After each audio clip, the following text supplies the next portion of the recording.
Buenas noches a todos. Vamos entonces a dar inicio a la clase de betalactámicos específicamente. En principio, como ustedes ya han visto en la clase de glucopéptidos, tenemos a los inhibidores de la síntesis de la pared bacteriana, donde tenemos los glucopéptidos y algunos otros antibacterianos ya que han tenido la clase respectiva, así que hoy vamos a hablar de los betalactámicos. Como después veremos, dentro de los betalactámicos tenemos diferentes grupos de fármacos que todos juntos están dentro del gran grupo general de betalactámicos, pero cada uno de ellos tiene características distintivas, como vamos a ver. Repasemos de nuevo entonces esto, que ya lo han visto varias veces, pero para que les quede claro: las bacterias gram positivas y las bacterias gram negativas. La gran diferencia de las bacterias gram negativas es que tienen la membrana externa con poros, ¿sí? Y una capa de peptidoglicanos que es más pequeña que la de los gram positivos. Esta capa externa le da una protección adicional que muchas veces va a impedir el acceso del antiinfeccioso para poder actuar. Esa es la principal diferencia entre gram positivas y gram negativas. ¿Cuál es la función de la pared? Básicamente lo que hace es estabiliza la bacteria para evitar que la diferencia en la densidad entre el huésped, que en este caso sería el plasma o la célula bacteriana, genere un shock osmótico. Entonces la pared externa bacteriana y la membrana lo que van a hacer es evitar el shock osmótico bacteriano, le dan forma a la bacteria y le permiten todo lo que tiene que ver con la función propia del crecimiento y el desarrollo bacteriano. Recuerden que la pared bacteriana no existe en animales, por lo tanto, por eso la selectividad que tienen los antiinfecciosos con este mecanismo de acción de inhibición de la pared bacteriana, porque no existe en animales y en el ser humano. Dentro de los betalactámicos tenemos entonces la estructura betalactámica, que después van cambiando ciertos grupos químicos asociados a la estructura del núcleo betalactámico, y eso hace que, dependiendo el cambio de las estructuras, pertenecerán al grupo de las penicilinas, al grupo de las cefalosporinas, al grupo de los monobactamos o los carbapenemos. ¿Sí? Todos estos tienen un núcleo betalactámico, importante a tenerlo en cuenta, sobre todo por las reacciones de hipersensibilidad mayor que puede haber a algún betalactámico. Tengamos en cuenta que comparten el centro de la estructura betalactámica. ¿Cómo van a actuar? Ahora lo vamos a ver más en detalle, pero como su nombre lo indica, al pertenecer a los antiinfecciosos que inhiben la síntesis de la pared bacteriana, su mecanismo de acción básicamente va a ser ese: inhibir la síntesis de la pared bacteriana. Como dijimos, como no hay pared bacteriana en las células eucariotas, en animales y en el hombre esto no hay, por lo tanto tienen selectividad por la bacteria, y en realidad lo que van a hacer es, van a inhibir el entrecruzamiento de los peptidoglicanos. Ahora lo vamos a ver más en detalle, pero al inhibir el entrecruzamiento de los peptidoglicanos, van a inhibir la formación de la pared bacteriana. Esta inhibición de la síntesis de la pared bacteriana va a generar que la bacteria en fase de desarrollo o de crecimiento va a carecer de una pared bacteriana estable, por lo tanto va a favorecer la destrucción osmótica de la bacteria. Entonces, dentro de las fases, fundamentalmente es la fase 3 de la síntesis de la pared bacteriana, donde inhibe el entrecruzamiento del peptidoglicano, inhibiendo a través de la unión a unas proteínas que llaman PBP, porque son proteínas de binding a penicilina, o sea que se unen a penicilina y derivados, que son con acción de carboxipeptidasa y transpeptidasa. Al unirse a esas PBP, a las proteínas ligadoras de penicilinas, van a inhibir el entrecruzamiento al inhibir a la carboxipeptidasa y la transpeptidasa en la fase 3 de la formación de la pared bacteriana. Asimismo, la pared bacteriana tiene un degradante, una sustancia que degrada, una enzima que degrada a la pared bacteriana, que es la mureína hidrolasa, y lo que va a hacer normalmente la bacteria cuando se está dividiendo tiene un inhibidor de esa mureína hidrolasa y los beta-lactámicos van a inhibir al inhibidor de la mureína hidrolasa, por lo tanto favorece que esta enzima proteolítica degrade a la pared bacteriana. Por ese mecanismo, como lo que van a hacer es inhibir el crecimiento bacteriano, son bactericidas, porque lo que hacen es evitan en la reproducción de la bacteria la formación de su pared y el shock osmótico, entonces son bactericidas.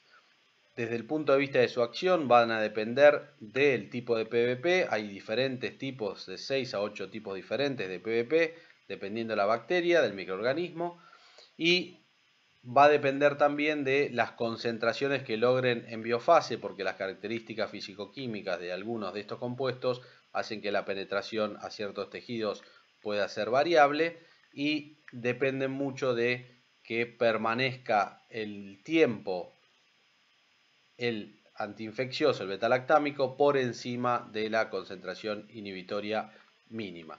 ¿Sí? Son tiempo dependientes más que concentración dependiente. Si bien pueden tener un efecto concentración dependiente, fundamentalmente son tiempo dependientes. Aquí tenemos el gráfico representado donde teníamos los polímeros de peptidoglicanos. ¿Sí? A medida que se va formando la pared, teníamos el paso del que ya la inhibía la vancomicina, como lo habrán visto, el pasaje del peptidoglicano a través de la alanina. Cuando vienen el polímero de peptidoglicanos, los dos polímeros de peptidoglicanos por una transpeptidasa, lo que va a pasar es que van a entrecruzarse. Este entrecruzamiento de los polímeros de peptidoglicanos va generando la red de peptidoglicanos que van a conformar la pared bacteriana.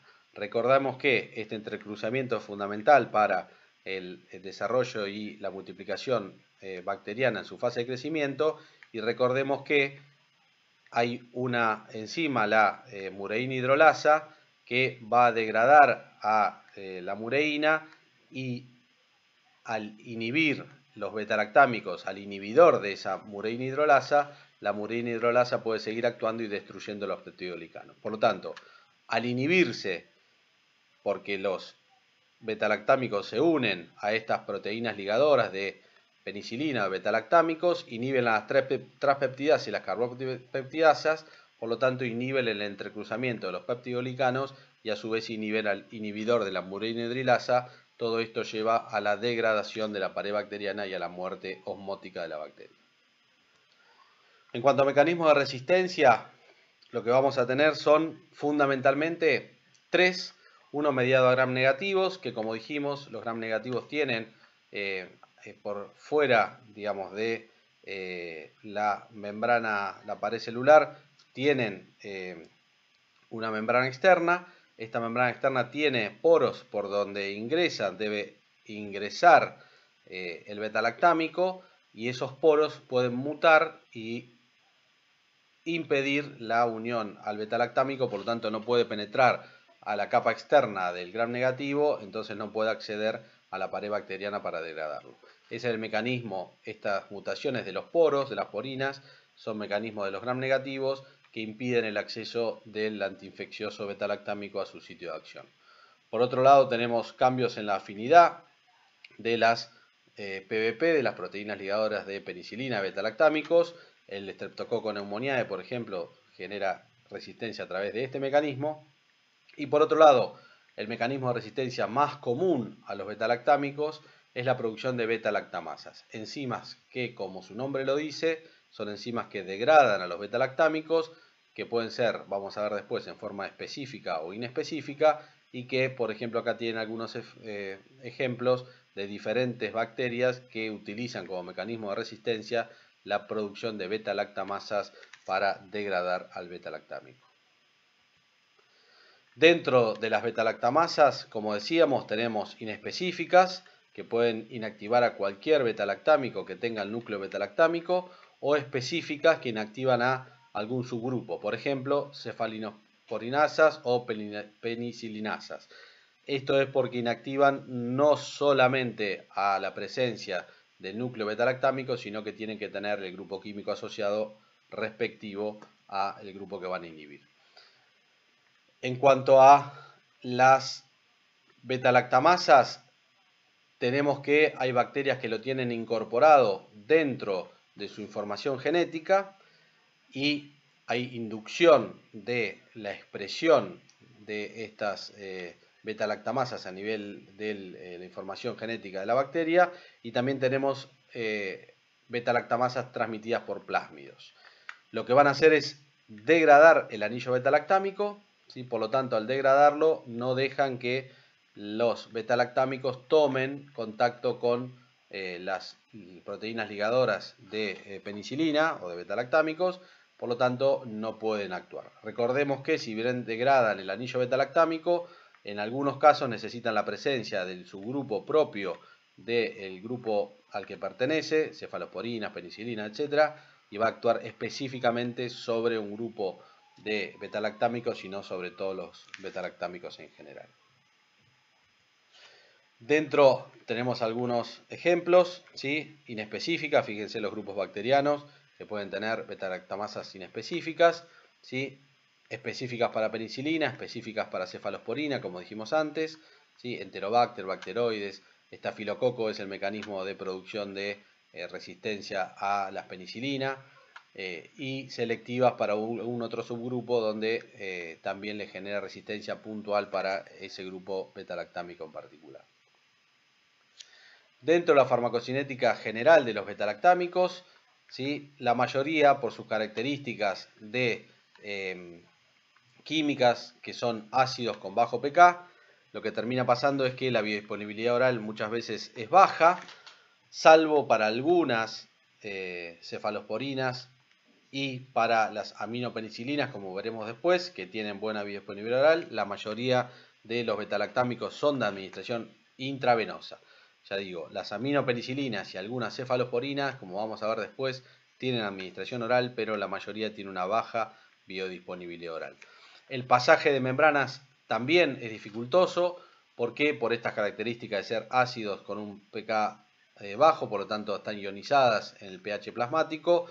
Por lo tanto, el pasaje de membranas y sobre todo el líquido cefalorraquídeo es bajo, salvo en situaciones de inflamación como la meningitis y salvo en algunas cefalosporinas en particular que pueden atravesar la membrana a nivel del pasaje al líquido cefalorraquídeo en situaciones de meningitis.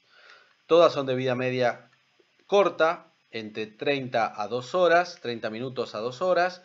Hay algunas, como vamos a ver después, en particular cefalosporinas que tienen una vida media un poco más larga, por ejemplo la cestraxona, que tiene una vida media un poco más larga, o el cefadroxilo, que tiene una vida media más larga, pero en general la mayoría de los beta-lactámicos son de vida media menor a las 2 horas. La gran mayoría de ellos, salvo alguna excepción que ya la vamos a nombrar, como puede ser la cestraxona, son de eliminación renal por filtración glomerular y secreción tubular de ácidos, porque son ácidos, donde vamos a ver después que pueden tener competición por la secreción tubular y haber interacciones a ese nivel. Recordemos entonces que son ácidos y se secretan por el sistema tubular de ácidos. Bien, dentro de los efectos adversos siempre estamos hablando de características comunes a los beta-lactámicos. Por su núcleo beta-lactámico que comparten todos los diferentes subgrupos dentro de los beta-lactámicos, pueden generar reacciones de hipersensibilidad. De hecho, es el efecto adverso más común y les diría que casi el que uno tiene que tener presente como efecto adverso de los beta-lactámicos es la posibilidad de aparición de hipersensibilidad, que puede ir de una hipersensibilidad severa con el shock anafiláctico y el edema angioneurótico hasta reacciones más locales, cutáneas y erupciones, ¿sí? De tipo morbiliforme o de tipo urticariano. Tengamos presente que si tenemos una reacción de hipersensibilidad severa, generalizada, con shock anafiláctico y con edema angioneurótico, a un grupo de beta-lactámicos debemos tener presente que por su núcleo beta-lactámico puede extenderse esa hipersensibilidad a algún otro subgrupo. Por lo tanto, si yo tuve un paciente que haya tenido un shock anafiláctico con el uso de una penicilina, no le puedo dar una cefalosporina si no estoy seguro de que no tiene hipersensibilidad cruzada. Por otro lado, a nivel renal puedo tener también algunas reacciones de tipo de hipersensibilidad por depósitos inmunocomplejos, nefritis intersticial, bastante raras, no son comunes, se veían más que nada con cefalosporinas intravenosas como la cefalotina, que ya hoy en día se usa muy poco, con el imipenem en la época previa a la utilización de la cilastatina y con la meticilina, que tampoco es una penicilina que se utilice en forma habitual en la terapéutica. Por lo tanto, si bien puede haber nefrotoxicidad, tengamos presente que esa nefrotoxicidad es por nefritis intersticial, un mecanismo de tipo inmunológico, y que se veía con cefalosporinas de primera generación intravenosas como la cefalotina. Con las otras cefalosporinas la realidad es que la nefrotoxicidad es muy rara. Aquí tenemos los mecanismos, como decíamos, inmunomediadas por depósito de anticuerpos, que pueden ser de reacción inmediata, como los shock anafilácticos, o eventualmente tardías. Otro efecto que puede haber son las irritaciones locales en las administraciones endovenosas, sobre todo cuando son rápidas. Como todo antibiótico que actúa sobre la flora intestinal, y en este caso actúan dentro de su espectro con las bacterias intestinales, podemos tener diarrea asociada a antibióticos por Clostridium difficile, y por la disbacteriosis que genera, como cualquier antibiótico que se utiliza, puede favorecer el sobrecrecimiento de la cándida que habitualmente se aprofita en los diferentes lechos. Siguiendo con los efectos adversos, son drogas de bajo riesgo fetal, por eso en embarazadas son de elección. El pasaje a través de la placenta también es dificultoso y son de baja toxicidad. Pueden producir efecto disulfirámico, que es un efecto que se genera en un paciente alcohólico cuando toma alcohol, y si ingirió el antiinfeccioso va a tener una reacción bastante desagradable. El disulfiram es una sustancia que se utiliza en la desintoxicación del alcohol, donde el paciente cuando tomó disulfiram, si consume alcohol, le inhibe el metabolismo, por lo tanto se genera una reacción desagradable de rubораción, náuseas, mareos, una sensación muy desagradable que impide o hace que el paciente se aleje del alcohol. En el caso de las cefalosporinas que tienen un centro tiotetrazol, en ese caso, que es la cefoperazona únicamente, puede generar un efecto disulfirámico. Lo mismo con la hipopotrombinemia, que se da también en las cefalosporinas que tienen un centro tiotetrazol. No se da con otras cefalosporinas. También hay casos de trombocitopenia o disfunción plaquetaria asociada a fenómenos autoinmunes, que son raros, se dan fundamentalmente en patología renal o desnutrición asociada. Como decíamos antes, todo paciente con alergia a un betalactámico, sobre todo si fue una alergia mayor, debo pensar que es con hipersensibilidad cruzada. Por lo tanto, si tengo alergia mayor a un betalactámico, no le puedo dar otro betalactámico, aunque sea de diferente grupo, salvo que haga algún tipo de desensibilización previa, y que tiene que ser en un ámbito donde tenga la posibilidad de asistir al paciente si hace una emergencia alérgica como un edema de glotis o un shock anafiláctico. En ese caso, si tengo la duda si la hipersensibilidad mayor fue por el betalactámico o no, se aconseja utilizar otro antibiótico, como por ejemplo el macrólido o los que sea según el espectro que quiera cubrir, para evitar esto. Si sí o sí tengo que utilizar un betalactámico porque la cobertura me permite solamente utilizar betalactámicos, tendré que ver de planificar algún método de desensibilización del paciente. Dentro de las interacciones, ¿sí?, podemos tener que, por este tema de que son ácidos con un pK bajo, puede haber, si yo retardo el vaciamiento gástrico con algún otro fármaco o con alimentos, pueden llegar a variar su absorción. Por eso en general se trata de consumir la administración de los antibióticos, realizarla con el estómago vacío o lejos de las comidas. Como dijimos antes, recordemos que como son ácidos, se excretan por secreción por el sistema tubular de ácidos a nivel del túbulo contorneado, por lo tanto pueden competir ahí con, por ejemplo, la aspirina, por ejemplo, la furosemida, por ejemplo, el metotrexate, y al competir prolongar la vida media de estas drogas con mayor toxicidad. Tengamos presente que se puede potenciar el efecto antibacteriano cuando se combina con otros antibacterianos que tienen diferente mecanismo de acción, por ejemplo los aminoglucósidos, ¿sí? Pero no con otros antibacterianos que tienen el mismo mecanismo de acción, porque no van a potenciar el efecto, sino que van a potenciar la resistencia antibiótica, la aparición de beta-lactamasas. Bien, ahora, hasta aquí hablamos de lo que son las generalidades de los beta-lactámicos. Vamos a empezar específicamente a hablar de los diferentes grupos. Teníamos la clasificación de lo que son las penicilinas. Si bien vamos a ver que no es únicamente la penicilina, pero como es la droga patrón, se habla del grupo de las penicilinas y derivados. Cefalosporinas, los inhibidores de la beta-lactamasa que se ponen dentro de los beta-lactámicos, si bien no tienen actividad intrínseca antibacteriana. Los carbapenemos y los monobactamos. Monobactamos que se utilizan bastante poco en la terapéutica habitual. Dentro de las penicilinas, sí, recordemos que la penicilina fue descubierta hace muchos años por Alexander Fleming por una reacción que en realidad fue casual a partir de la exposición de un hongo que inhibió el crecimiento bacteriano, que se generó en una placa de Petri. A partir de ahí aparece la penicilina tenemos la penicilina G, la penicilina B, que es la oral, meticilina, las aminopenicilinas, las ureidopenicilinas y las carboxipenicilinas. Vamos a ver después en detalle, pero si nosotros tenemos que ir viendo en cuanto a espectro, a medida que voy subiendo, lo que voy haciendo es perdiendo, digamos, un poco de actividad sobre gram positivo, si bien las mantienen, y sumando espectro gram negativos. Desde gram negativos de baja resistencia o de moderada resistencia a gram negativos de alta resistencia, como es la Pseudomonas aeruginosa. Entonces, penicilina G, penicilina B, básicamente gram positivos, enfermedades, vamos a ver ahora, digamos, de baja complejidad y de baja gravedad. Aminopenicilinas le suman el espectro gram negativos, también de poca resistencia, y las ureidopenicilinas que aumentan el espectro hacia gram negativos resistentes, como son la Pseudomonas. Dentro de la penicilina G, como dijimos, era la droga patrón. La penicilina G es de administración únicamente intravenosa o eventualmente intramuscular, pero no tiene biodisponibilidad oral.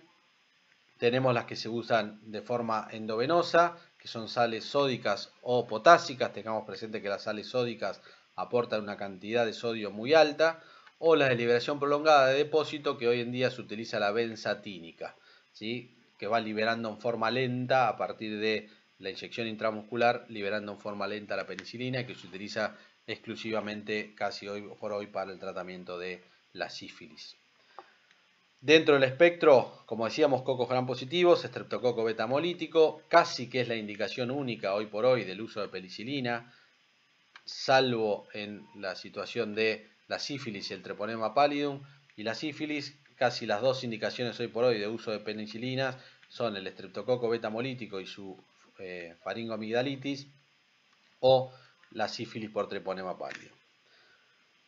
Dentro del espectro, como decíamos, veamos que los gram positivos aerobios tienen buena susceptibilidad, pero en general se utiliza para infecciones un poco graves, porque la mayoría de los estafilococos ya son resistentes, y a medida que aumento el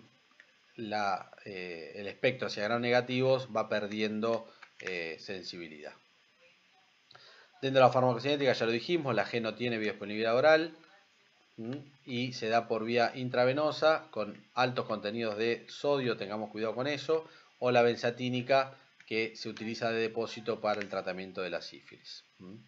Tengamos presente que ninguna penicilina se debería dar por vía intrarraquídea, porque tiene una alta capacidad proconvulsivante por esa vía. No atraviesan barrera hematoencefálica, como ya le dijimos, salvo en inflamación. No atraviesan fácilmente barrera hematoencefálica. Dentro de las farmacocinéticas, la vida media, como dijimos, es una vida media corta, menor a 2 horas, y la excreción a nivel renal, ¿sí?, por secreción tubular, y un 10% por filtrado glomerular. Por lo tanto, en insuficiencia renal habría que ajustarla. pero tengamos presente que puede haber interacciones a nivel de la secreción tubular. Igualmente, como dijimos, la penicilina G ya casi que no se usa en terapéutica. Dentro de las precauciones y contraindicaciones, como dijimos antes, insuficiencia renal hay que tener cuidado porque inhibe el transporte de secreción tubular de ácidos, por lo tanto puede haber mayor vida media y mayor toxicidad. La alergia como reacción de hipersensibilidad, con metotrexato sobre todo en dosis altas porque compite en la secreción tubular, ¿sí? Y lo que decíamos antes, si yo tengo un paciente alérgico a la penicilina, eventualmente lo que puedo hacer es hacer test de intradermorreacciones, primero para desensibilizar y eventualmente también para diagnosticar una alergia a la penicilina. Muchas veces hoy en día hay pacientes que refieren alergia a la penicilina muy vaga, que uno debería en ese caso hacerle un test de alergia para ver si realmente es alérgico a la penicilina, porque si es alérgico mayor no puede usar betalactámicos. Y tengamos presente que es uno de los grupos de antibióticos que más uso tienen por su seguridad, por su eficacia en la terapéutica.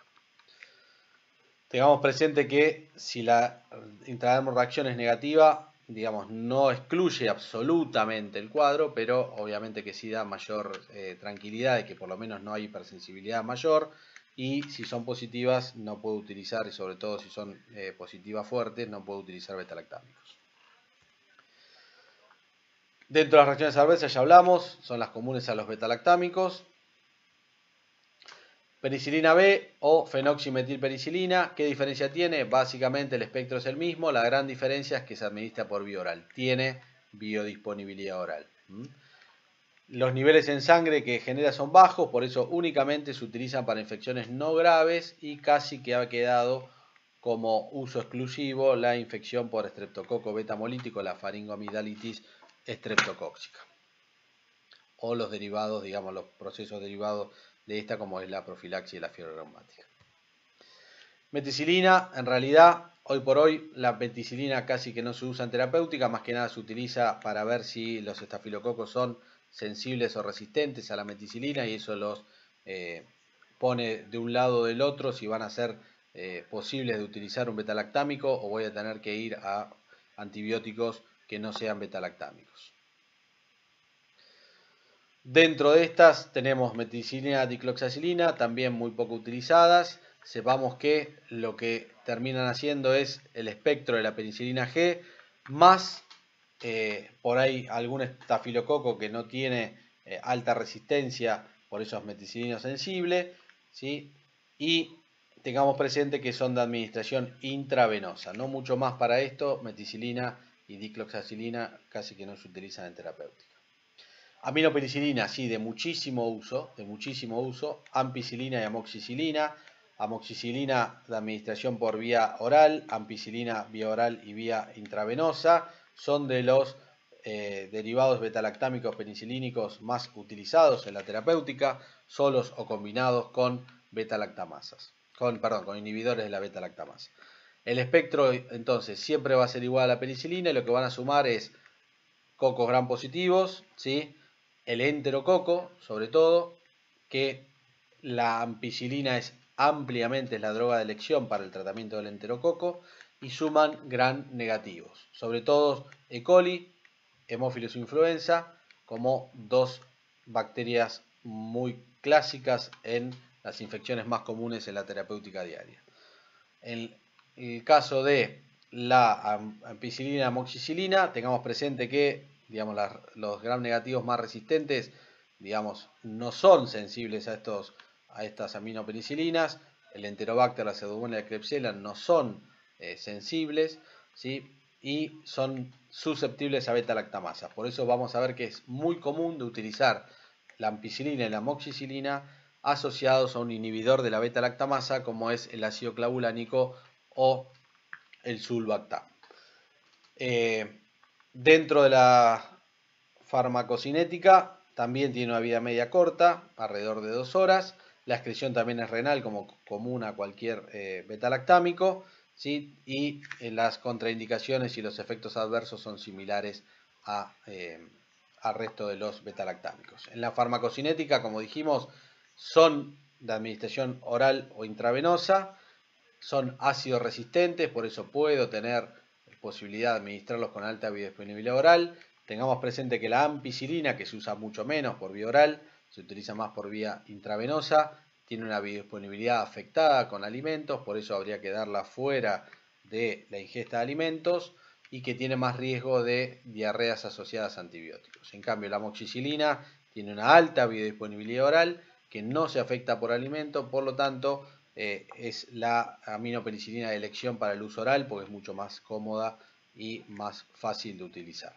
Dentro de la farmacocinética dijimos no tenemos muchas diferencias, también vida media alrededor de 1 a 2 horas y la eliminación por vía de secreción tubular de ácidos a nivel renal.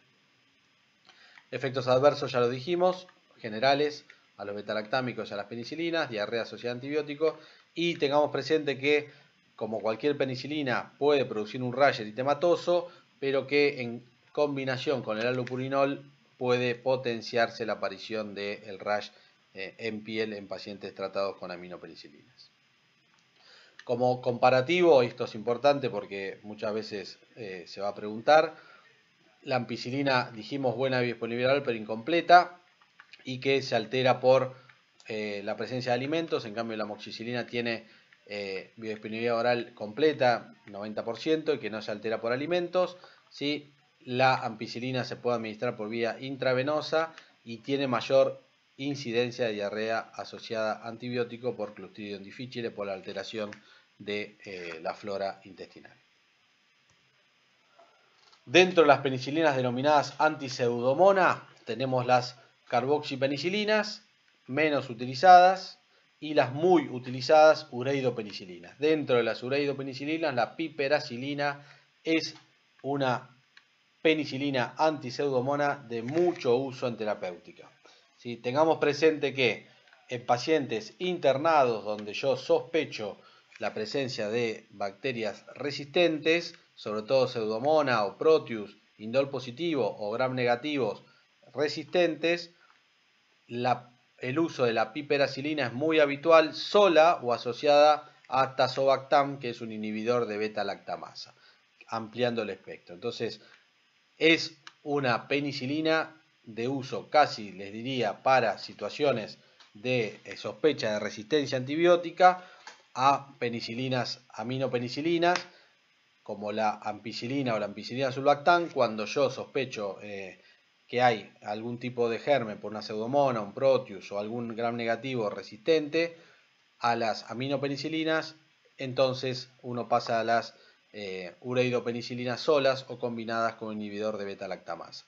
En cuanto a la farmacocinética es similar, ¿sí? La diferencia es que las ureidopenicilinas tienen excreción biliar a diferencia de las amino o de las penicilinas que eran de secreción tubular a nivel renal.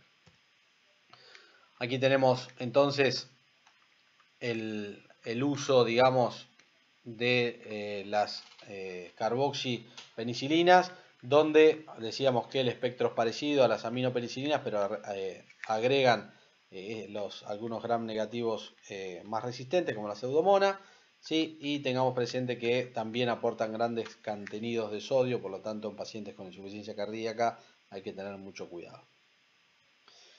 Dentro de las ureidopenicilinas ya hablamos, el mismo espectro, agregan aparte de la pseudomona y del proteus la Klebsiella, ¿sí? Son susceptibles a beta-lactamasas, por eso es muy común de que se asocien a tazobactam, la piperacilina con tazobactam.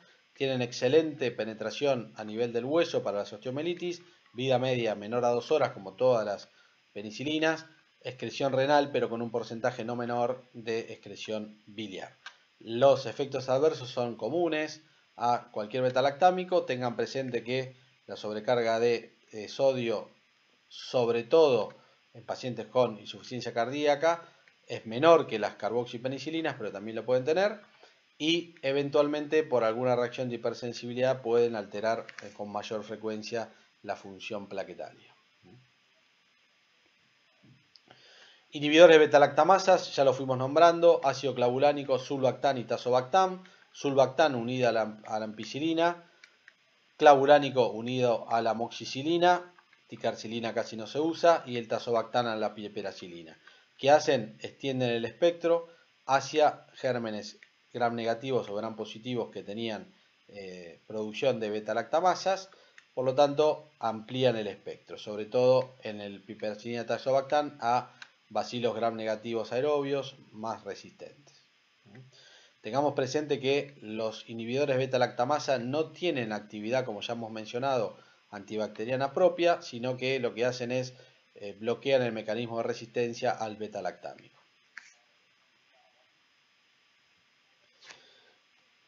Bien, ¿cómo actúan los inhibidores de beta-lactamasa? Fundamentalmente lo que hacen es, tienen un anillo beta-lactámico, por lo tanto es un sustrato para la beta-lactamasa, por eso se llama inhibidor suicida. Lo que hace es, se expone a la beta-lactamasa y como tiene el mismo centro beta-lactámico del anillo, la beta-lactamasa se adhiere al inhibidor y no al beta-lactámico. Cefalosporinas, segundo grupo, un grupo de uso muy pero muy habitual en la terapéutica. Casi que les diría que en pacientes internados van a sí o sí encontrar algún paciente con uso de cefalosporina en alguna indicación, sobre todo cefalosporina de tercera generación, pero también la cefalosporina de primera y segunda en pacientes ambulatorios son de uso extremadamente habitual. Dentro de las cefalosporinas como grupo tienen, ¿sí?, el anillo beta-lactámico que ya dijimos, con el anillo propio que los identifica como cefalosporinas, y tienen efectos adversos que son comunes por su núcleo beta-lactámico, y después tienen algunos efectos propios que decíamos la potencialidad nefrotóxica casi exclusivamente hoy por hoy reservada para la cefalosporina de primera generación, como la cefalotina, intravenosas, con otras cefalosporinas es muy poco frecuente y son mecanismos de tipo nefritis intersticial. Hoy por hoy no podríamos decir que las cefalosporinas son nefrotóxicas, sino que las cefalosporinas en algunos casos puede haber casos de nefrotoxicidad, pero no con una frecuencia muy alta. El efecto de disulfiram, como dijimos algunas, dependía del núcleo del anillo, sobre todo la cefoperazona. Lo mismo que el efecto antivitamina K por la hipopotrombinemia, que tenía que ver con la estructura química y se da con la cefoperazona. Todas pueden producir diarrea asociada a antibiótico por Clostridium difficile, por la alteración de la flora bacteriana, y la persensibilidad cruzada que dijimos en relación al anillo beta-lactámico, sobre todo en pacientes con reacciones adversas severas a las penicilinas. En cuanto a la clasificación, primera, segunda generación, tercera generación y cuarta generación, y vamos a ver que hoy tenemos también una quinta generación. Primera generación, cefalotina, que ya hoy por hoy cada vez se usa menos, de vía intravenosa, era la que producía nefrotoxicidad, y cefalexina y cefalodoxilo como dos cefalosporinas de primera generación de vía oral. En cuanto al espectro, si nosotros tenemos que resumirlo, los de primera generación básicamente lo que van a hacer es actuar sobre gram positivos y sobre algunos gram negativos de baja resistencia como la Escherichia coli. Pero de los gram positivos, los estafilococos que no son meticilino resistentes. Los meticilino resistentes no andan con los betalactámicos clásicos. Si nosotros aumentamos la generación de la cefalosporina, lo que agregan es, van perdiendo efectos sobre gram positivo y ganando efectos sobre gram negativos. Si ustedes se fijan, las de segunda generación, el subgrupo 1, donde tenemos cefaclor y cefuroxima como dos de las más clásicas de segunda generación, tienen el mismo espectro sobre gram positivos de las de primera generación, pero con menor potencia, y agregan potencia sobre gram negativos y hemófilos influenza. El subgrupo 2 lo que agregan es el bacteroides, por eso se puede utilizar para infecciones intraabdominales. Dentro de la tercera generación son como la de segunda generación, pero más activas contra cepas de gram negativas resistentes, por eso se utilizan mucho en infecciones intrahospitalarias, donde tenemos la ceftriaxona como droga de mayor uso. ¿Sí? La ceftriaxona tiene una característica diferencial que tiene una vida media más larga, alrededor de 4 a 6 horas, por eso se puede administrar con intervalos interdosis más largos que las otras cefalosporinas, y por otro lado tiene secreción biliar, por eso no se ajusta en insuficiencia renal. Pero tenemos la del primer subgrupo, ceftriaxona, cefotaxima, cefixima, que son cefalosporinas que tienen gran eficacia contra gram negativas, pero no tienen acción contra pseudomonas. La de subgrupo 2, ceftazidima, cefaperazona, hoy en día ceftazidima es la que está disponible, tienen sobre gram negativos, pierden casi acción sobre gram positivos, pero incluyen a la pseudomona. Entonces, la gran diferencia del subgrupo 2 de las de tercera generación, ceftazidima, es que incluyen a pseudomona en el espectro. La cuarta generación, en este caso cefepime, lo que hacen es tener la misma espectro que las de tercera generación, inclusive pseudomona, pero suman también a algunos gram positivos porque son más resistentes a algunas beta-lactamasas producidos por gram positivos. Por lo tanto, el cefepime no solamente cubre gram negativos y pseudomonas, sino que recupera algo del efecto sobre gram positivos que tienen las de primera generación. Hoy por hoy tenemos una quinta generación de cefalosporinas, aparte de alguna otra cefalosporina específica, pero que no vamos a hablar acá. La de quinta generación, cestarolina, que su gran diferencia es que tiene acción contra el estafilococo meticilino resistente. Esa es la gran diferencia en el espectro de la cestarolina. Es una cefalosporina como las otras, con los mismos efectos adversos en cuanto a la característica beta-lactámica, pero que suma en su espectro al estafilococo meticilino resistente.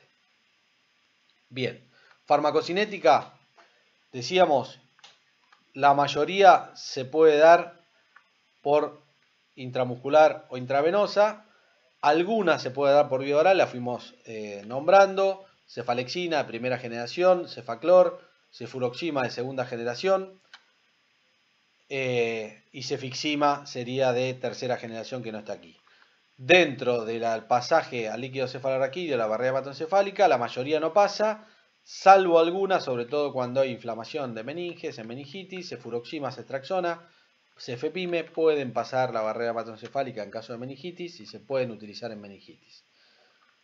En cuanto a la excreción, como dijimos, todas son renales, salvo la cestraxona, que tiene eliminación biliar, por eso en pacientes con insuficiencia renal es la de elección. Una característica propia de las cefalosporinas es que alcanzan elevadas concentraciones en diferentes fluidos, por eso son muy buena opción para infecciones en cualquier tejido. Carbapenemos. Carbapenemos tenemos dos exponentes o tres, pero digamos los que vamos a mencionar aquí son el imipenem y el meropenem. Dentro del imipenem y el meropenem, ¿qué diferencia tienen? Si nosotros tenemos que hablar de este tipo de carbapenemos, son betalactámicos para uso en enfermedades infecciosas multiresistentes, con bacterias multiresistentes. ¿Sí? ¿Por qué? Porque básicamente lo que hacen es incorporar a gram negativos que tienen betalactamasas o mecanismos de resistencia a otros betalactámicos. Entonces, incorporan a la Acinetobacter, que es una bacteria intrahospitalaria de altísima resistencia, ¿sí? Y tienen efecto contra gram positivos no meticilino resistente, no estafilometicilino resistente, sino meticilino sensible, gram negativos excelente cobertura, inclusive la Pseudomonas aeruginosa, y el Acinetobacter, que es una bacteria muy clásicamente de encontrar en unidades de cuidados cerrados como terapia intensiva, unidad coronaria e inclusive en pacientes internados en salas comunes. Dentro de los carbapenemos, la imipenem es la droga patrón, ¿sí? Y son resistentes a las beta-lactamasas, por eso recuperan la acción sobre gram negativos más resistentes. En el caso del imipenem, el imipenem ingresaba a la célula de túbulo renal y generaba toxicidad, se acumulaba y generaba toxicidad, por eso se dio la cilastatina que inhibe el ingreso del imipenem a la célula renal y disminuyó la toxicidad renal por imipenem, hoy muy rara gracias a la asociación fija de cilastatina-imipenem. Dentro de la farmacocinética no tienen biodisponibilidad oral, por lo tanto solamente se administra por vía endovenosa. ¿Sí? Como decíamos, las dipeptidasas a nivel del tejido renal podía generar en relación a el imipenem que generara mayor toxicidad y necesitaba mayor dosis, por eso digamos se asoció a la cilastatina. El meropenem no es sustrato de estas dipeptidasas, por eso no se asocia a cilastatina. Y el meropenem, la gran diferencia que tiene, ¿sí? Si bien el espectro es similar, es un poquito más efectivo contra Pseudomonas, pero un poquito, y un poquito menos efectivo contra granos negativos, pero igualmente la cobertura de pensamiento desde el punto de vista empírico del imipenem y el meropenem es la misma. La gran diferencia entre imipenem y meropenem es a nivel de los efectos adversos, que no produce convulsiones. El imipenem es productor de convulsiones, baja el umbral convulsivo, en cambio el meropenem no baja el umbral convulsivo, por lo tanto no aumenta el riesgo de convulsiones, y como dijimos antes, como no es sustrato de las dipeptidasas, no necesita asociarse con cilastatina. Tengamos presente que también su mecanismo de eliminación es similar a cualquier beta-lactámico, con secreción tubular y filtrado glomerular, en este caso más filtrado que secreción tubular. La vida media también es corta, alrededor de 1 a 2 horas, como todos los beta-lactámicos. Efectos adversos, dijimos, nefrotoxicidad con imipenem, evitable con cilastatina, ¿sí? Porque lo que hacía era, evitaba la degradación del imipenem, por lo tanto evitaba que el imipenem ingresara en altas concentraciones, porque había que dar altas concentraciones de imipenem, entonces esto evitó la necesidad de altas dosis de imipenem, y de esa forma disminuyó la toxicidad por imipenem, la asociación con cilastatina. Por lo tanto, hoy imipenem asociado con cilastatina, la realidad es que la nefrotoxicidad es muy baja. Convulsiones, imipenem, ya lo dijimos, baja el umbral convulsivo, sobre todo en pacientes con insuficiencia renal o lesiones ocupantes de espacio, o lesiones a nivel del sistema nervioso proconvulsivantes. Decíamos que el meropenem en ese caso no genera convulsiones, que les quede eso como concepto importante. Monovactamos, muy poco utilizado. Astronam, muy poco utilizado. Fundamentalmente su espectro es solamente gram negativos aerobios, por lo tanto no da demasiada ventaja en relación a los otros beta-lactámicos que estuvimos hablando. Mayor posibilidad de efectos adversos, por lo tanto solamente, digamos, se utilizan infecciones intrahospitalarias cuando fallaron todos los demás beta-lactámicos. Bien, hasta acá hemos llegado entonces con los antibióticos beta-lactámicos. Muy importante que sepan la clasificación de cefalosporinas, muy importante que sepan los efectos adversos propios de todos los beta-lactámicos, porque son comunes al grupo.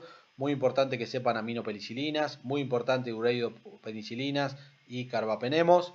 Y es muy importante que sepan cuáles son los inhibidores de beta-lactamasa y el ejemplo de las penicilina en cuanto a la penicilina G y la penicilina B, qué diferencias tienen. Cualquier duda, en los foros estamos disponibles para evacuar sus consultas. Muchas gracias.